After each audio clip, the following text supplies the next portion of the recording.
Olá pessoal, tudo bom? Eu sou a doutora Priscila Provetti e hoje a gente tem mais um episódio do nosso podcast Múltiplas Neuros. Hoje eu tenho um convidado muito especial para falar de um assunto que tem muito interesse. Na verdade, é a associação do intestino com o cérebro e como que o intestino pode ser um dos gatilhos, por exemplo, para o surgimento de diversas doenças, inclusive doenças autoimunes. Como nosso convidado, nós temos hoje o Dr. Matheus Barbosa. Ele é nutrólogo, e aí eu até falei nutrólogo de verdade, né? Nessa época que tem tantos assuntos controversos nessa área de nutrologia. E eu queria primeiro, Matheus, pedir para você se apresentar, me falar um pouquinho sobre a sua formação, como é que você chegou a fazer nutrologia, qual que é a diferença da nutrologia para nutricionista? Essa é uma dúvida que eu acho que muita gente tem. Explica um pouquinho para a gente sobre você. Primeiro, boa tarde, Priscila. Antes de mais nada, eu queria agradecer pela oportunidade. E, na verdade, parabenizar também pelo projeto, porque eu acho que esse projeto é muito importante. Os médicos, em geral, os profissionais de saúde deveriam fazer mais isso. Eu acho que tem um impacto muito maior para a comunidade como um todo do que a gente imagina. E às vezes a gente ajuda quem a gente nem mesmo conhece, né? Que é um pouco diferente do que a gente está habituado no consultório.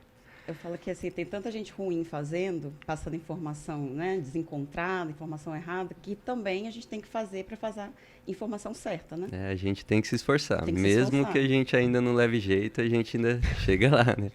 Mas, bom, você me fez várias perguntas. É, eu sou nutrólogo. Nutrólogo, diferentemente do nutricionista, é médico. É difícil falar dessa diferença, mas o nutricionista ele passou anos estudando a comida, os processos de preparo da comida, que alimento que você vai poder fazer o quê, alguns alimentos, o que muda quando você congela um alimento, quando você corta, se corta com a mão, se corta com a faca. Às vezes tem umas diferenças assim que os nutricionistas vão estudando e se aprofundando. Então, eles se aprofundam muito no conhecimento de alimentação e os nutricionistas são indispensáveis para um nutrólogo de forma semelhante, talvez como um psiquiatra e um psicólogo.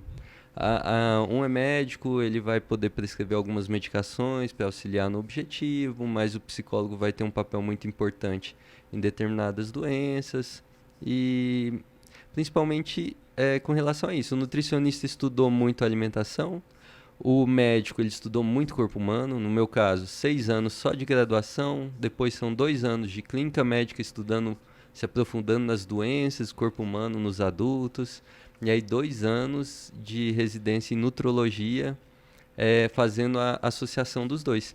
E na residência em nutrologia a gente estuda, a gente trabalha junto com o nutricionista o tempo inteiro. Todos os dias era nutrólogo, os residentes de nutrologia, os residentes de nutrição trabalham juntos.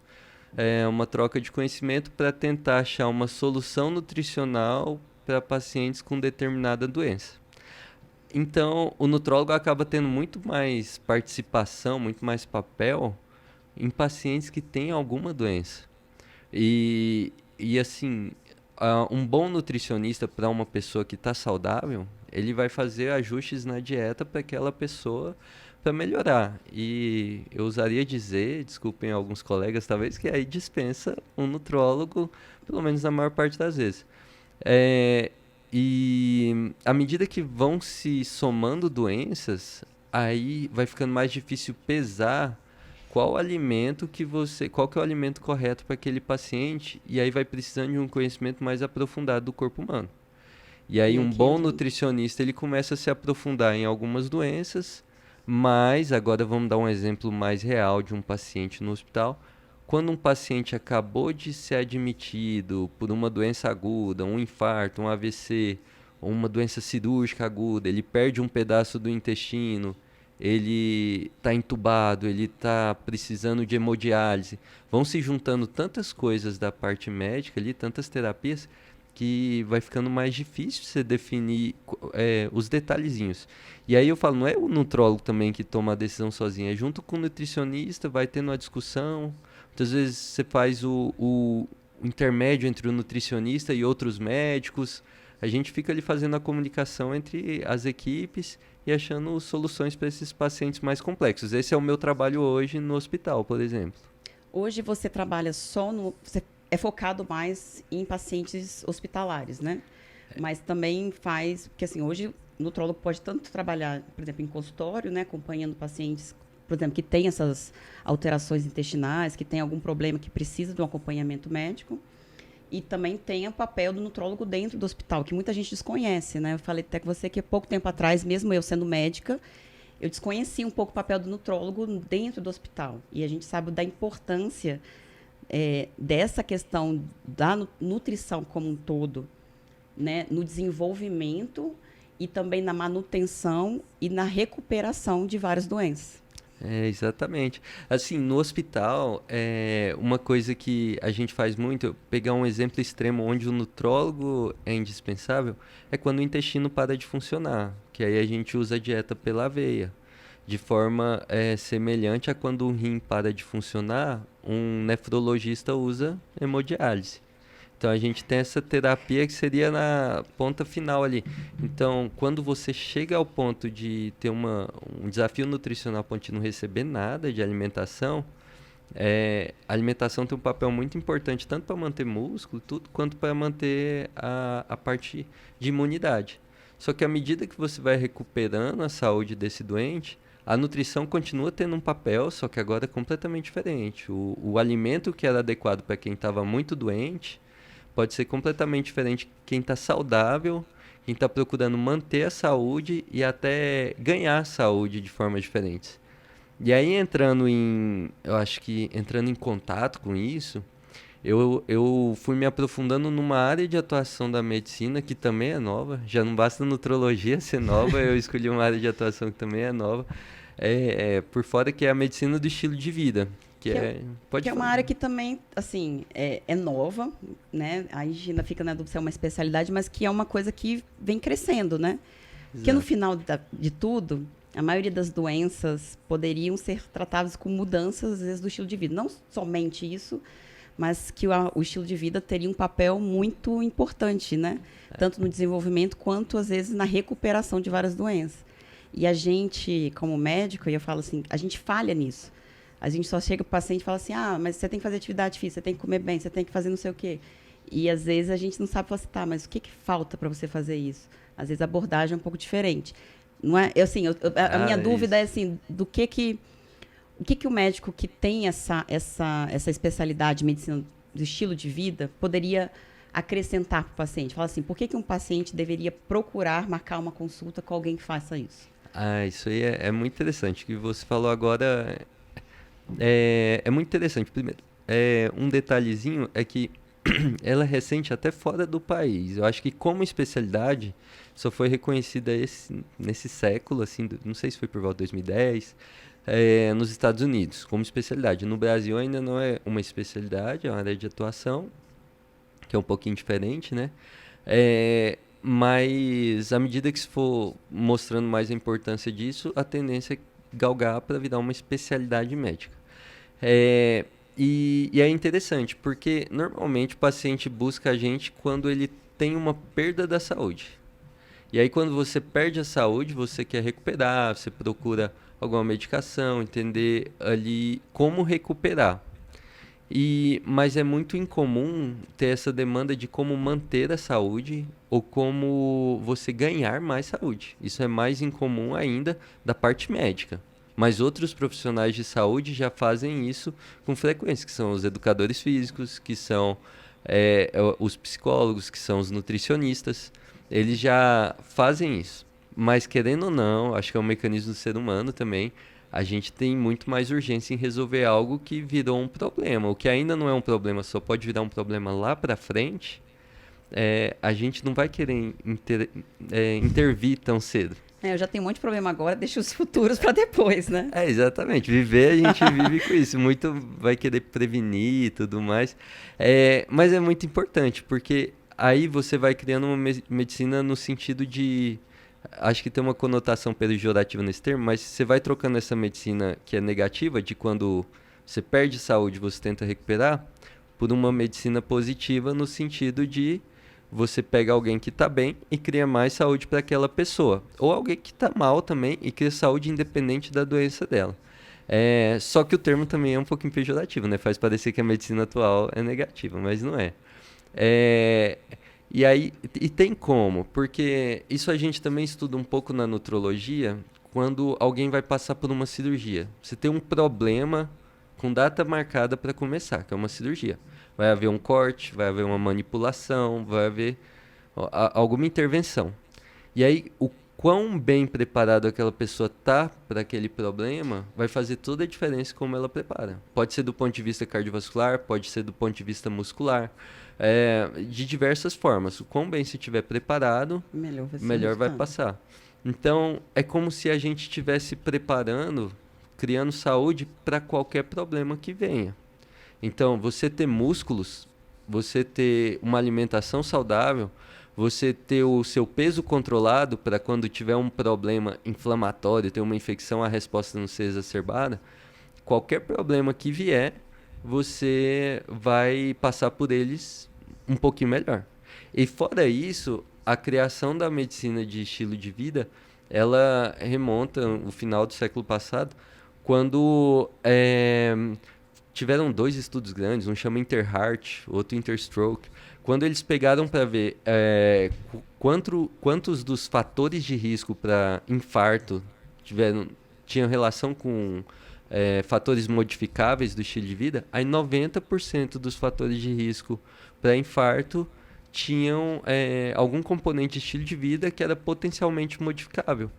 E aí essas doenças crônicas foram todas sendo colocadas em menor ou maior escala como doenças associadas ao estilo de vida. Tanto infarto, tanto AVC, doenças autoimunes, câncer. Várias doenças nesse sentido iam sendo colocadas como doenças crônicas, que a gente chama de doenças crônicas não transmissíveis. São essas doenças que a gente vai adquirindo também com a idade, normalmente. E a gente vê que muitas dessas doenças que a gente atribui à idade, na verdade, são uma construção de um estilo de vida ruim ao longo do tempo. Então, ao longo de vários anos, a gente constrói algumas doenças. Vou pegar o gatilho disso assim. As pessoas conseguem associar muito bem, por exemplo, a pessoa que teve um infarto com o estilo de vida, né? Ah, ela infartou, mas ela era obesa, ela sedentária, fumava. Mas o que a gente às vezes esquece é que as outras doenças, às vezes, também estão associadas a isso, né? Então, por exemplo, no meu caso, eu falo assim, a esclerose múltipla, muitos dos fatores que estão associados ao surgimento da doença também estão ligados a isso. Então, a gente coloca a obesidade sendo um fator que também contribui para o paciente desenvolver a doença, o tabagismo também é um fator de risco, tanto passivo quanto ativo. A mudança, por exemplo, a alimentação. Então, a alimentação que essa paciente, às vezes, fez durante toda a vida, e aí entra também essa parte da nutrologia, assim, de mudança de flora intestinal, de mudança, não sei, essa relação do intestino como sendo um órgão de defesa, ele contribui muito, por exemplo, como você falou, para o surgimento de doenças autoimunes. E aí, assim, vou aproveitar isso, eu queria que você falasse um pouquinho também sobre isso, assim. Primeiro, como que existe essa interação, por exemplo, o intestino, como é que o intestino trabalha nisso, puxando um pouco para o lado da nutrologia, como a alimentação pode interferir no surgimento de várias doenças, entre elas as doenças autoimunes. E em relação à medicina do estilo de vida, o quanto que isso pode contribuir, por exemplo, para o acompanhamento de qualquer paciente que tem uma doença. Como você falou assim, é mais comum um paciente com doença procurar, por exemplo, uma ajuda médica. E a gente percebe muito isso porque eu preciso dessa ajuda no paciente que tem esclerose múltipla, que está com atividade inflamatória, que às vezes só com a medicação eu não consigo controlar, que tem fadiga, que tem outros fatores que contribuem para a piora da doença, que tem obesidade que eu preciso corrigir e que eu não consigo abordar isso de forma adequada para fazer com que ele realmente mude tudo que possa estar fazendo com que a doença dele progrida de uma maneira pior. Nossa, é tanta coisa que dá para falar desse comentário que se for faltando coisa, você vai pedindo para acrescentar. Vamos falar primeiro do intestino, assim. Como é que funciona essa questão do intestino ser essa barreira? Como é que funciona essa relação do intestino com o corpo, com o sistema imune? Tem uma comparação que eu acho que eu já comentei algo parecido com você, que eu gosto, que a gente tem algumas barreiras de contato com o meio ambiente. Então, os nossos pulmões têm uma grande superfície, mas eles sabem que é só o ar que é para passar, e nada mais. Não é para passar bactéria, não é para passar nada grande. A nossa pele não é para passar nada, é uma camada de superfície para todo o nosso corpo. Então, ela tem essa função de barreira clara para ela. O intestino, ele não tem a função clara de barreira, assim, pelo menos talvez do ponto de vista dele ali. Quando a gente imagina o trabalho que ele tem que fazer, ele mistura. Ele não parece ser um muro, uma muralha de proteção. Ele, igual a pele é. Ela tem que Que a proteger. função dele é deixar entrar, Função justamente, clara, né? acabou. O intestino tem que deixar entrar. Então ele tem que ser muito bom em selecionar. E então ele tem muito mais resposta inflamatória para identificar o que é para entrar e o que não é. E às vezes ele se confunde. Então, vamos imaginar que séculos, milênios atrás, mas poucos séculos atrás, um dos maiores problemas que a gente tinha eram doenças infecciosas. E várias delas sendo adquiridas por questão de saneamento, alimentação. Então é muito importante para o nosso intestino saber se defender das bactérias, porque uma diarreia era fatal muito mais frequentemente do que hoje. Hoje você precisa ter outras comorbidades, normalmente. Tem que ter outras doenças para a diarreia ser realmente um problema mais sério. Mas antes podia ser um problema para qualquer pessoa. E o intestino tinha que se defender disso, de patógenos, de doenças, de bichos que estariam ali na comida. E aí quando a gente come, ele tem que absorver uma parte e matar a outra. Então ele tem que, pegando um termo que vai ajustar melhor ao raciocínio, ele tem que absorver uma parte e reagir contra a outra. Como se fosse uma aposta, né? Você entra, você não entra. Você entra, você não entra. É o trabalho de porteiro. Reage, ele deixa uma parte entrar e contra a outra ele agride. Só que quando ele agride contra a coisa errada e começa a ter uma resposta inadequada, isso pode sim gerar uma reação que a gente chama de autoimune. Então, é muito difícil. A gente sabe, por conta desse potencial teórico também, mas que a gente vê na prática, é muito fácil a gente fazer associação com algumas doenças, como as doenças inflamatórias do intestino. As doenças autoimunes do intestino vão ser as primeiras a gente vê esse problema. Então, a gente vê que alimentos ricos em fibras, ricos em gorduras mais saudáveis, ricos em vegetais mais densos de fibras e de antioxidantes, isso tudo é saudável e previne. Depois que tem a doença, aí é outra história. Mas a alimentação não é a mesma para todo paciente. Mas a gente já vê que tem uma relação direta com um padrão alimentar, podendo prevenir isso. Ao passo que alimentos muito processados, com uma gordura muito ruim, que a gente encontra facilmente no supermercado, empacotado ali, bonitinho, fácil da gente consumir, esses alimentos normalmente são um pouco estranhos ao nosso intestino. Esses alimentos, eles não são naturais, assim, para o nosso intestino, e aí ele fica um pouco em dúvida contra o que ele reage e o que ele absorve. Isso aqui eu não vi ao longo dos meus milhões de anos de evolução. Aquele monte de substância que tem no rótulo, que a gente não sabe nem para que serve. Né? A gente conhece, nosso intestino também não conhece, não é muito diferente. Mas aí ele vai tendo essa diferenciação. Então, nosso intestino acaba reagindo contra algumas, e essas algumas tem algo parecido no nosso corpo com aquilo, e o nosso intestino pode reagir contra algo parecido no nosso corpo. E para ser honesto, com, por exemplo, as doenças inflamatórias intestinais, a gente já vê uma relação muito mais próxima. Com as outras, eu só digo que a gente tem um potencial muito grande, mas a gente ainda não se aprofundou tanto. Assim, existe muitos estudos saindo nessa área, né? Eu falo um pouco da esclerose múltipla, sempre tem alguma coisa de associação, por exemplo, eu falei, um estudo que mostra assim, a microbiota intestinal, né, que são as bactérias que naturalmente tem lá no intestino, eles são muito diferentes em pacientes que têm esclerose múltipla, em pessoas que, por exemplo, são normais, que não têm nenhuma doença. E isso, não sei se pode ser reflexo, por exemplo, da alimentação daquele paciente ou de alguma comorbidade. Por exemplo, a obesidade, que também talvez esteja relacionado também com a alimentação, poderia alterar a microbiota e, de alguma forma, predispor, por exemplo, essa inflamação e acabar ocasionando, por exemplo, a doença. Comentei com você do estudo recente que mostra existem linfócitos autorreativos contra a mielina no intestino de pessoas com esclerose múltipla e pessoas normais. Mas, por algum motivo, nas pessoas normais, ele não consegue, por exemplo, chegar a atingir a circulação e a causar a doença. Então, tem alguma coisa ali dentro do intestino que é diferente, que acaba propiciando uma coisa ou outra que a gente não sabe. Na verdade, tudo ainda é muito assim, a gente acha que pode estar acontecendo isso, mas o mecanismo exato a gente realmente não conhece. Mas que pode ter uma relação, por exemplo, com alimentação. Né?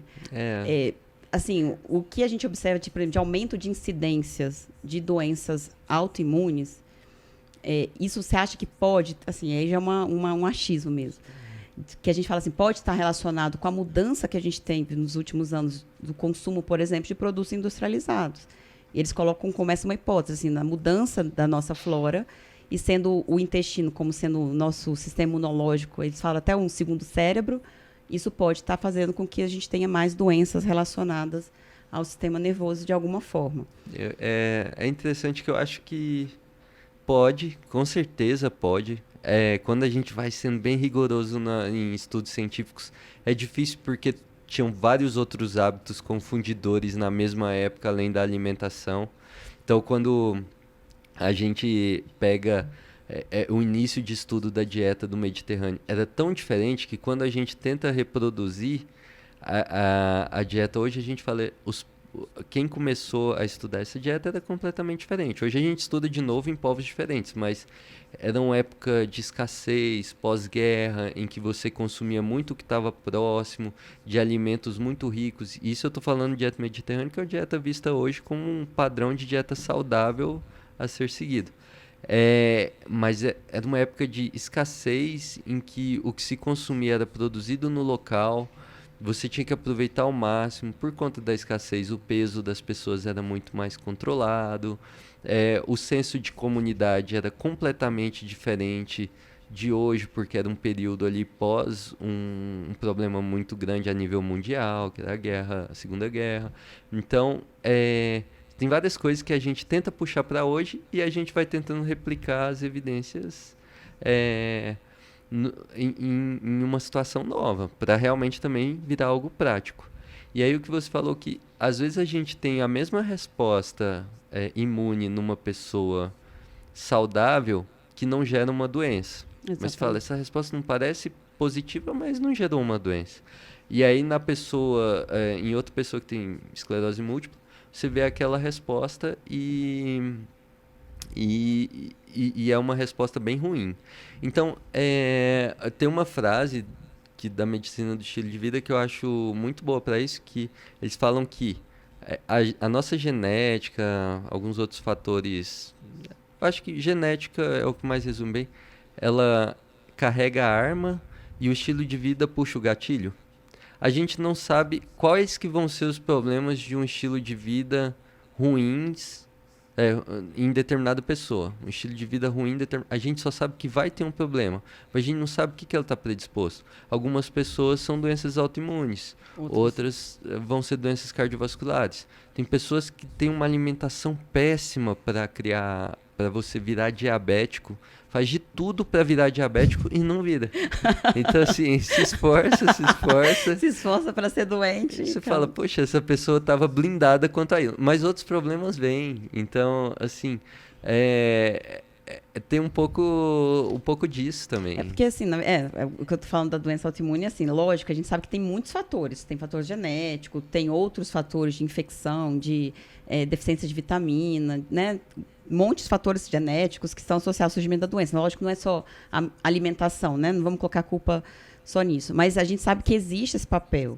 E uma coisa que a gente já conversou que sempre fala atenção, que assim, a alimentação é um dos aspectos, por exemplo, do estilo de vida. E quando, às vezes, a pessoa tem uma coisa ruim, às vezes ela vem acompanhada de outras coisas ruins. É difícil a gente conseguir separar, né? Por exemplo, a pessoa tem uma alimentação horrorosa, mas o restante ela é super saudável em tudo. Às vezes vem assim, a pessoa tem uma alimentação ruim, aí ela ganha peso, aí ela faz menos atividade física, aí ela começa a dormir mal. Tem outros fatores que também estão associados àquilo que a gente não tem como separar qual que é o papel de uma coisa isolada. Isso é Quando a muito pessoa muda o interessante. estilo de vida, né? Por exemplo, muda a alimentação, naturalmente ela começa a perder peso, aí perde peso, às vezes começa a dormir melhor, aí começa a fazer atividade física, e aí começa a ter tantas mudanças que a gente fala assim, foi tal dieta que melhorou. Às vezes, sim, ela contribuiu, mas teve outras coisas que contribuíram juntos. Porque às vezes é difícil, por exemplo, até a gente pensar em qual dieta é melhor do que a outra, por exemplo, para prevenir doença.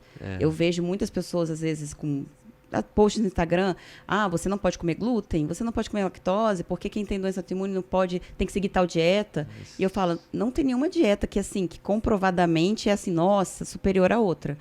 Porque o importante, eu acho que é esse conjunto. É o conjunto. Tem muito mais complexidade nisso.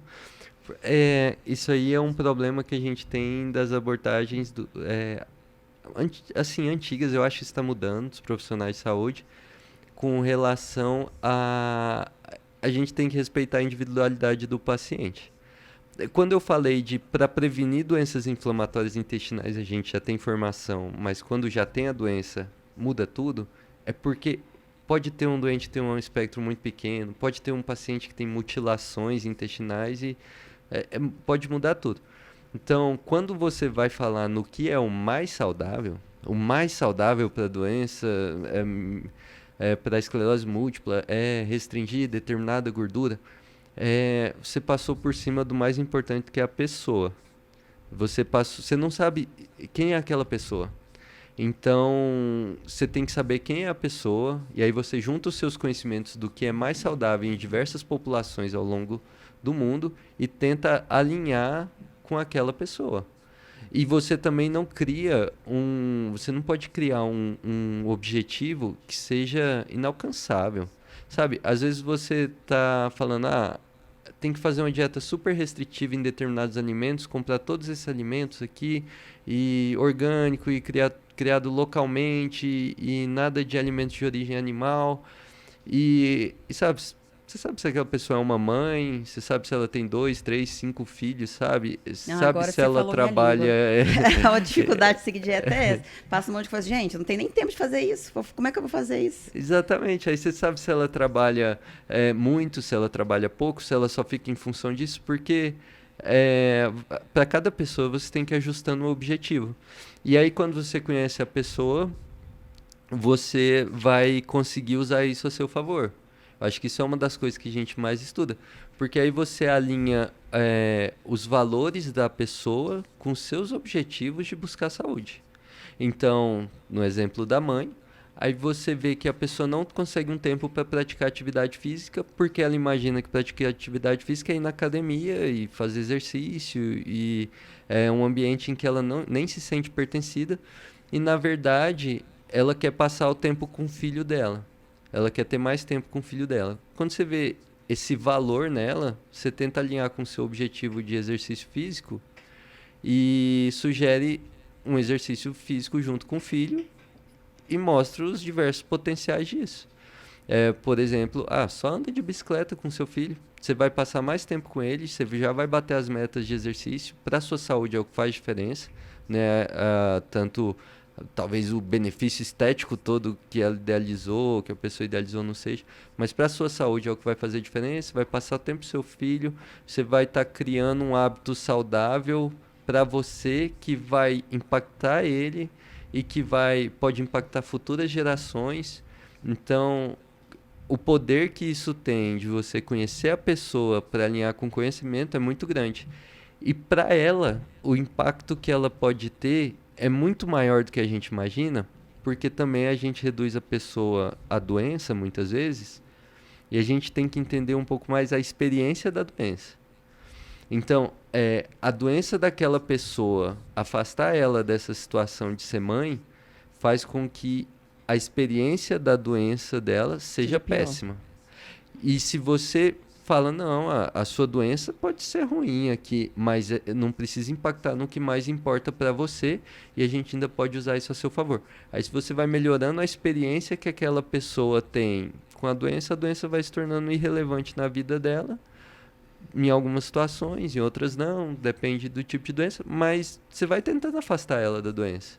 aí o benefício que isso tem é muito maior.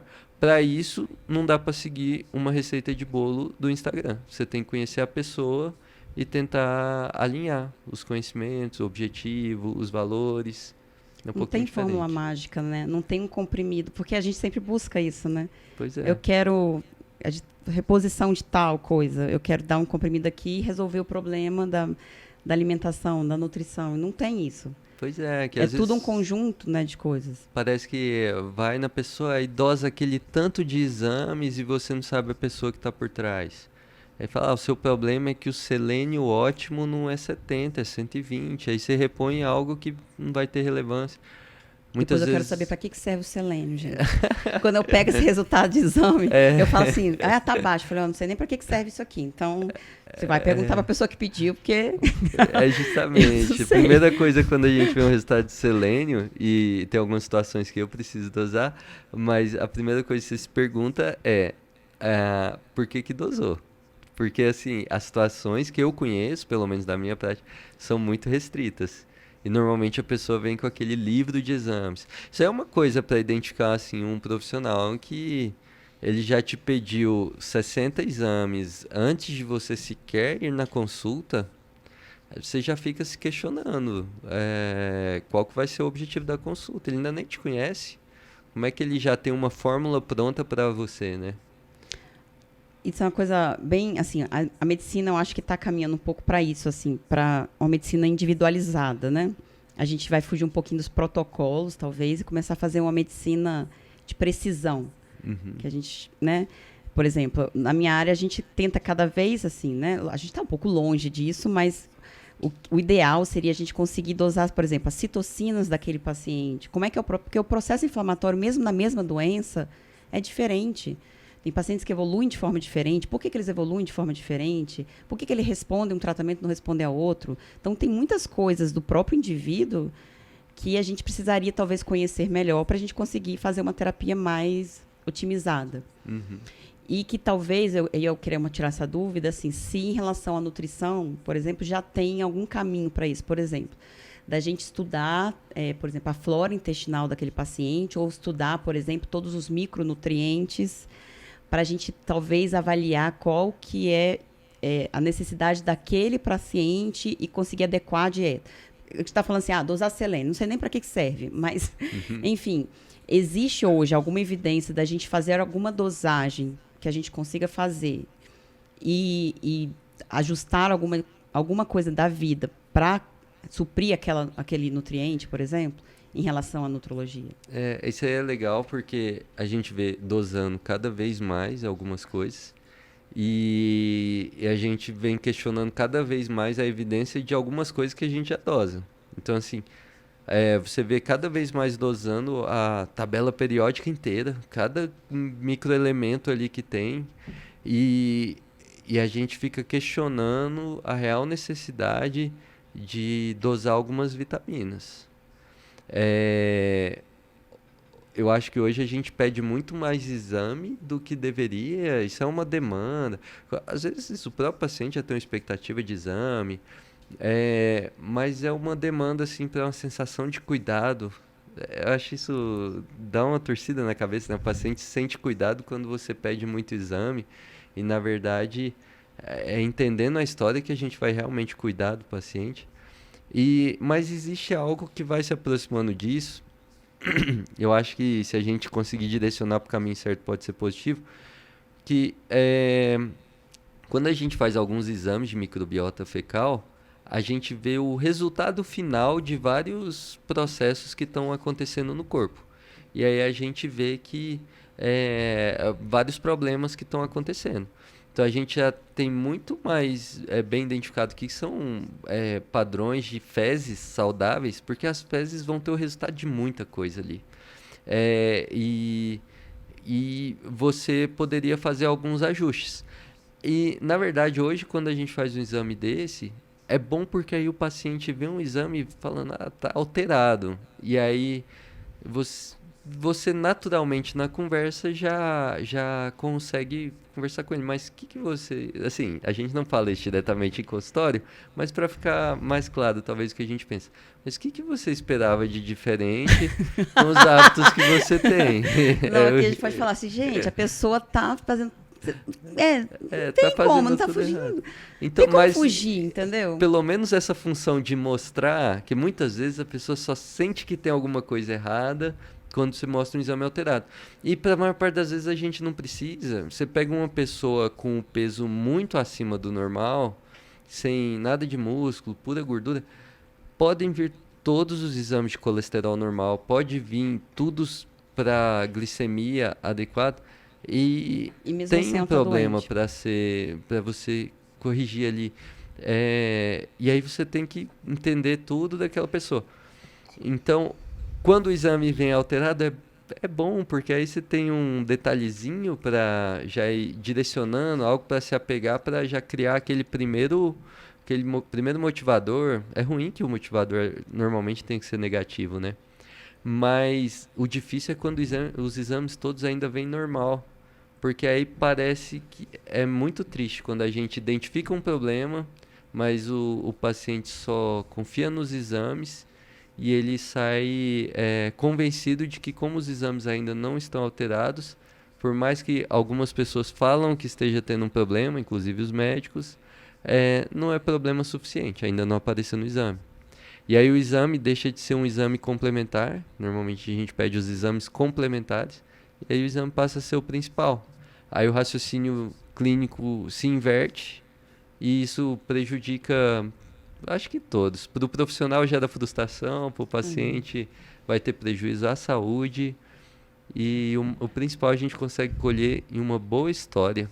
Eu acho que a boa história é o O que principal eu para a falei da alimentação. medicina de precisão, assim, dos exames, às vezes, o ideal seria, né, a gente ter como um todo. É porque ontem mesmo a gente estava numa reunião de neuroimuno e eu até falei a frase, falei, gente, a primeira coisa que a gente tem que fazer é sentar, escutar o paciente, falar, examinar, bater o martelinho lá, fazer o exame físico. Sem isso, não adianta vir ressonância com achado de doença que você não vai conseguir ter o raciocínio correto.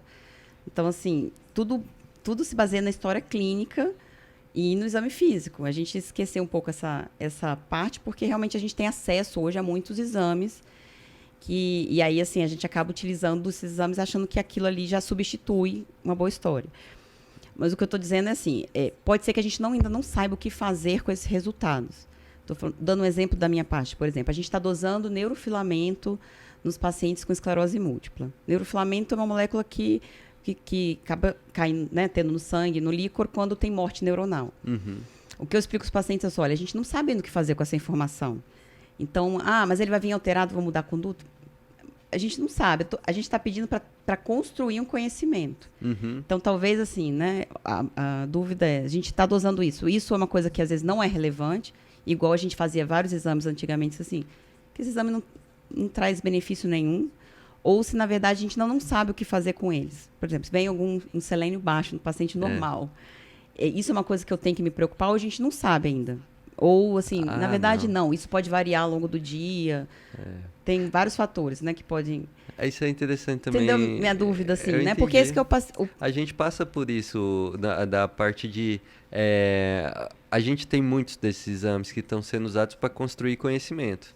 E a nível de estudo está sendo excelente, a nível de consultório ainda está criando sua utilidade. Mas normalmente é aquela diferença entre um exame alterado não significa uma doença. A doença ela tem que gerar uma perda, ela tem que gerar um comprometimento clínico, ela tem que gerar ou uma perda de qualidade de vida, ou ela pode apresentar um risco à vida do paciente. Isso é o que é Tem que ter doença. alguma disfunção, na É verdade. como se fosse alguns exames alterados, fora de contexto, é como se a gente encontrasse determinada bactéria no intestino, ou na pele, e resolvesse tratar. Só que é, um exemplo comum, eu acho, para todo mundo, é Cândida, candidíase. Candidíase é algo que para mulher é um problema. Para muitas mulheres é um problema.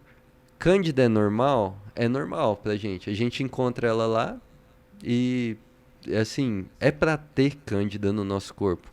Só que se ela tá gerando um problema, aí a gente tem um problema. Nas duas situações, se você procurar a cândida, você vai achar. Mas em uma delas, você tem que intervir naquela situação. E eu acho que o que acontece muito com esses exames é isso. Ao invés do selênio, eu vou usar um outro microelemento, que é o cobre. O que eu vejo muito pedindo assim, né? O cobre é algo que a gente quase nunca dosa. É algo que tem uma indicação muito pequena de dosar.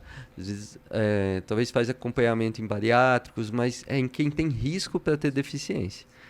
E o problema que o cobre pode levar como uma deficiência é muito sério. Pode dar doença neurológica, pode dar doença hematológica. E isso pode deixar sequelas, a ponto de a gente já ter uma paciente ao longo da residência que ficou cadeirante por conta de deficiência de cobre, porque ela não fazia nada do acompanhamento de cirurgia bariátrica. Só que é uma situação que é tão pontual que você tem outras alterações clínicas para querer dosar aquele microelemento. A paciente passou por uma cirurgia, o trato digestivo dela é todo alterado.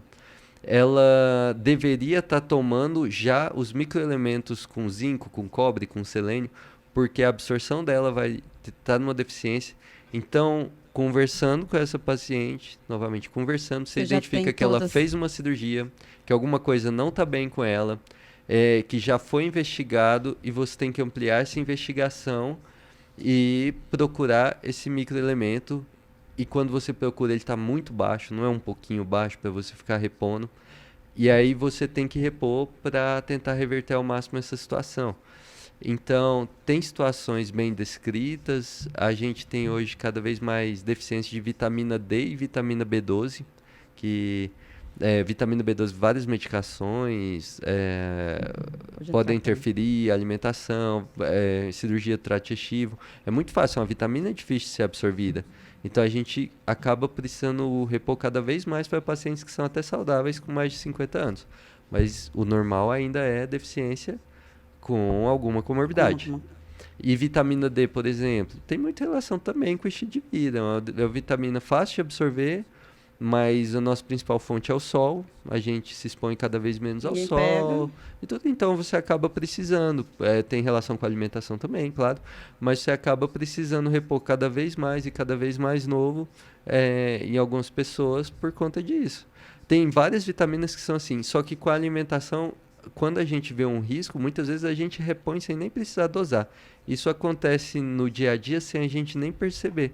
Mas o normal é um bebezinho tomar ferro e vitamina D. Assim que ele nascer, ele tem uma injeção de vitamina K. E algumas dessas são porque são deficiências conhecidas. A nossa farinha tem ferro e ácido fólico. Por conta disso, é tão comum que é melhor já dar para todo mundo, não gera problema. Algo curioso, o nosso solo é rico em selênio. Então, o selênio foi... Mas ele é interessante, foi resgatando umas curiosidades. Eu lembro do selênio porque uma paciente me perguntou, eu tô com selênio baixo. Eu falei, minha filha, não sei pra que serve. Então... Já a gente vai indo pra que serve. Mas na China, o solo já não é tão bom em selênio.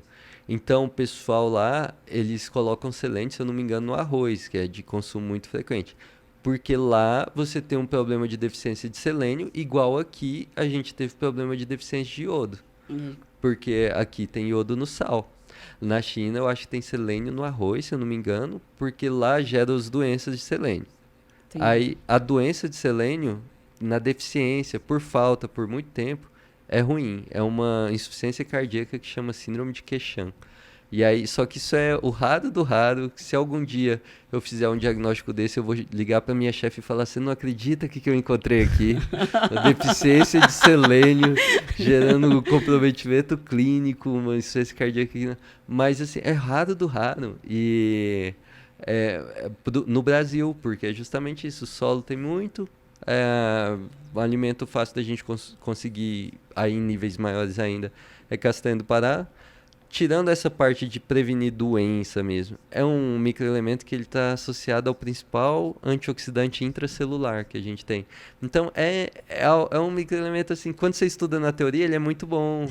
Na prática, a principal função dele é só ficar convertendo T3 em T4 na tireoide. Aonde a gente mais tem selênio no corpo é na tireoide. Entendi. É uma coisa assim, é o detalhe do detalhe e para a maior parte dos pacientes não vai ter relevância nenhuma prática. Porque se achar aquilo ali, eu dei o exemplo quando a paciente falou, eu falei, olha, isso aí para mim é igual aqueles mosquitinhos de banheiro que a gente acha, que a gente não sabe exatamente nem o que fazer lá, mas ele tá lá, não faz mal, não faz bem, fica lá parado, você não sabe o que fazer com aquele mosquitinho. Já viu aqueles mosquitinhos que fica paradinho? Ele tá na dele, você não tá vendo. Você tá na dele, deixa ele lá, não faz nada não. Melhor você nem ver, se nem ver, nem vai ter problema.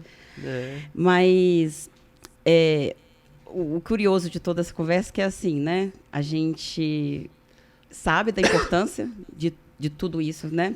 A gente tem construção do conhecimento da importância disso, mas a gente ainda não faz o básico, né? Que entra a questão da medicina do vida. Igual você falou, a gente espera ficar doente, e mesmo doente, às vezes, a gente prefere tomar o medicamento do que mudar hábitos bem simples que a gente poderia ter mudado lá atrás. E hoje, eu acho que ainda tem um problema adicional, porque, assim, o conhecimento está sendo difundido um pouco mais, por exemplo, com as redes sociais. E aí, você tem conhecimentos que são bons e são coisas e profissionais que, às vezes, não passam aquilo que realmente tem embasamento. E aí, cria a ideia também, às vezes, de que hábitos saudáveis fazer isso, fazer reposição disso, tomar coenzima Q10, tomar não sei o quê, fazer tal atividade, não comer tal coisa, quando que, na verdade, às vezes, é o básico. Se você for andar de bicicleta com seu filho 3 vezes na semana e simplesmente evitar de comer produtos industrializados, ter uma alimentação mais balanceada, já é o suficiente. Não precisa de nada... Ou eu tô muito... Que seria o básico. E a gente não faz o básico, né? Eu falo que o dia que eu receber um diagnóstico de uma doença, que o médico fala assim, você só vai se curar com atividade física. Eu falo, moço, pode aí já decretar. Já passou, já. É agora, difícil, viu? Chama os cuidados paliativos. Chama os cuidados paliativos que não vai ter jeito, não. Agora, o dia que alguém inventar assim, não, então vamos ver o que a gente pode fazer de atividade física dormindo. Aí eu falo assim, então isso aí é pra mim. O dia que inventar isso, assim, nossa rotina, como é que a gente pode encaixar? Dormindo, vamos encaixar aqui no sono? Aí vai resolver pra mim. Vai ser bom. É até feio falar isso, né? Deleta essa parte, gente. Deleta essa parte que não... Pri, então...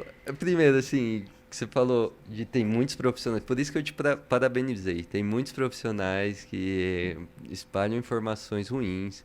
A gente não sabe de tudo. A gente tá longe de saber de tudo. Se quer melhorar a saúde, eu recomendo, procura um nutricionista nessa parte de alimentação. Eu ainda aprendo muito com as nutricionistas, eu trabalho com várias nutricionistas todo dia, eu ainda aprendo, a gente ainda discute bastante coisa, a gente tem reuniões mensais, e a gente nunca vai saber tudo, e a gente vai passar, vez ou outra, uma informaçãozinha que não é muito correta, mas quando a gente vê uma pessoa que só passa informação errada atrás de informação errada, dá um desespero, assim, né? Você fala, meu Deus do céu, não acredito que existe isso. Então, a gente tem cada vez mais produzir conteúdo de qualidade. Porque na sua área, assim, isso é muito... Não tô Na minha área falando é mais mal da sua área, não. É. Mas, assim, é muito frequente a gente receber vários pacientes que acompanham com vários nutrólogos. Não tô falando mal da profissão, não, tá? Não tô falando da sua especialidade. Mas que passam coisas, assim, que a gente fala assim, gente... É reposição de um monte de coisa, é aquelas fórmulas contendo, sei lá, 15 compostos diferentes. Além da reposição hormonal, que é isso aí... Aí já extrapola tudo. Já extrapola tudo. Mas pra falar mal da especialidade, eu não preciso de ajuda, não. Mas não é da minha especialidade em si. É porque eu acho que os charlatões, eles vão buscando alguns lugares. E nutrologia hoje, como especialidade, eu acho que é a especialidade que mais tem gente fazendo coisa errada por trás de um título, e nem título tem normalmente, mas por trás de essa história de ser nutrólogo. Então, nutrólogo virou uma especialidade na medicina. Endócrino está sofrendo muito com isso. Aí só outras especialidades que nem são especialidades, assim, para estar pior que a gente. Mas nutrólogo é difícil. Isso é justificado em parte porque eu não sei se tem, assim, umas 10 vagas de residência no Brasil inteiro, de nutrologia. Quando eu fiz nutrologia, só tinha uma vaga no HC de São Paulo, na USP. Então, só tinha uma vaga. E aí foi o ano que abriu a segunda vaga. Em Ribeirão já tinham 2 vagas, eles abriam para um terceiro especialização. São Então, poucos locais, né, no Brasil que ainda... eu acho que residência mesmo, se tiver umas 10 vagas, porque aumentou bastante nos últimos anos, mas assim, aumentou bastante de 6 para 12, talvez. É muito pouco profissional no Brasil inteiro. Não dá um profissional por estado com residência. E aí tem a segunda melhor forma de você virar um nutrólogo ali, que seria a especialização com carga horária de residência. É uma pessoa que vai fazer a mesma coisa do residente por 2 anos. E aí são 2 anos envolvidos Estudando ali. tudo isso. Então, hoje as pessoas querem algo muito mais rápido e aí, por ter poucos nutrólogos de verdade, virou uma especialidade em que aproveitaram. Ficou um vácuo ali de pessoas, entrou aquele tanto de charlatão se falando nutrólogo e que na maior parte nem é. Então, em vez ou outra, você acha até alguns com título de especialista fazendo coisa errada. Assim, até quem teve uma boa formação, quem se preocupou em tirar título de especialista, com frequência você encontra alguns que você não concorda com o que está sendo feito, isso, sem falar de residência também, mas título de especialista e tudo mais, que consegue ter o respaldo para poder exercer a nutrologia. Mas E é uma área que também que, assim, infelizmente também começou a render muito, né? E acaba atraindo mais gente interessada, por exemplo, em fazer infusão de um monte de coisa. Às vezes terapia infusional. Ganhar, enfim. Infelizmente a gente vive isso, né? E aí é o que você falou lá atrás de quando você vê aquele tanto de microelementos, aquele tanto de coisinha manipulado e a pessoa está esperando que vai melhorar a forma como a mitocôndria dela produz energia. E quando você vê a pessoa dorme mal. E aí isso nem foi abordado. E quem dorme mal vai ter menos energia, vai estar mais estressado, vai ter mais problema. Só que ao invés de você abordar o real problema, você tenta achar uma solução rápida que não Porque funciona. todo mundo busca uma solução rápida, né? Não posso nem condenar as pessoas, que eu também às vezes faço isso. É fácil você buscar, né, tomar alguma coisa para melhorar tudo. E essa visão você teve na residência de nutrologia ou, na verdade, é agora mais com essa especialização em medicina do estilo de vida? Na verdade, foi antes. Assim, porque quando eu estava na faculdade, eu fiz faculdade na Universidade Federal do Tocantins. No segundo ano, eu comecei a estudar tanto nutrição, tomar tanto gosto pelo assunto. Aí eu li um livro, outros livros pequenos. Cheguei aí em congresso de nutrição enquanto eu fazia medicina. Então, assim, tinha um congresso de nutrição, eu estava sempre passando pelo bloco para ver se tinha alguma coisa, não conhecia ninguém, mas me interessava pelo assunto. Eu estudava para residência e nos descansos eu via que eu estava procurando informações de nutrição. E, assim, por mais que todo o conhecimento que eu estava adquirindo ali era meio disforme, porque eu não estava fazendo uma formação... eu fui adquirindo alguns conhecimentos, e eu nem sabia que existia uma especialidade médica que esbarraria nesse assunto. Aí quando eu estava no 5º ano de medicina, eu descobri que existia nutrologia e que eu precisava fazer clínica médica ou cirurgia para fazer nutrologia. Aí quando me perguntaram, que eu cheguei a fazer clínica médica, perguntaram: por que você está fazendo clínica médica? Aí eu falei, porque entre clínica médica e cirurgia, eu me identifico mais com clínica médica. Mas como assim? Não, porque eu quero mesmo é nutrologia. E eu acho que levo muito jeito para clínica. Mas o meu objetivo final sempre já era nutrologia. E aí, tanto é que isso me ajudou a passar numa residência de clínica médica muito boa, que eu achava que só tinha na USP de Ribeirão nutrologia. E aí eu tive que estudar para passar na USP de Ribeirão. E aí eu fiquei 2 anos estudando, feito louco. E aí eu passei na USP de Ribeirão, eu estava na lista de chamada para a USP de São Paulo. E aí eu passei, assim, na 3ª chamada ou 4ª chamada, mas eu passei e eu lembro de ligar pro meu irmão e falar: olha, mas eu acho que lá não tem nutrologia. Aí ele falou: não preocupa com isso não, depois você preocupa. E aí eu fui para a USP de São Paulo e aí eu descobri que tinha nutrologia lá. Cheguei aí em Ribeirão, conhecer o pessoal e fiquei 1 mês com eles fazendo estágio de nutrologia, tenho um monte de amigo de lá até hoje.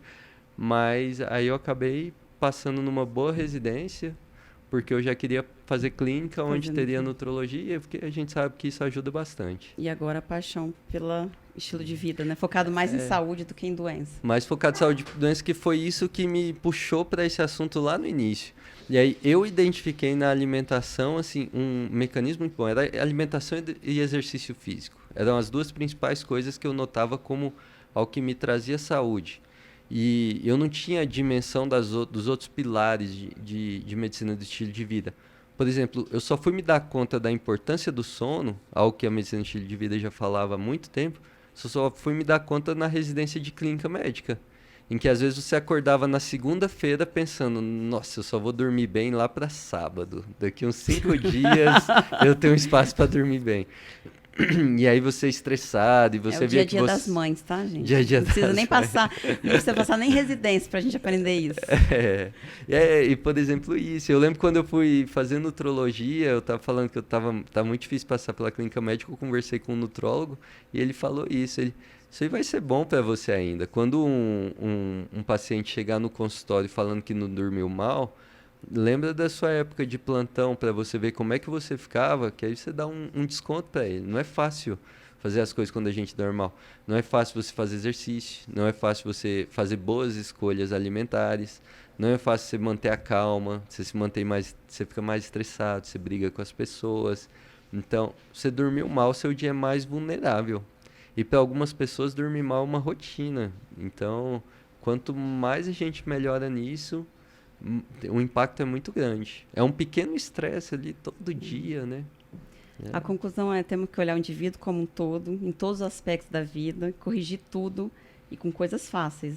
Na verdade, assim, coisas fáceis, não estou dizendo que é fácil, senão eu estaria aqui correndo maratona.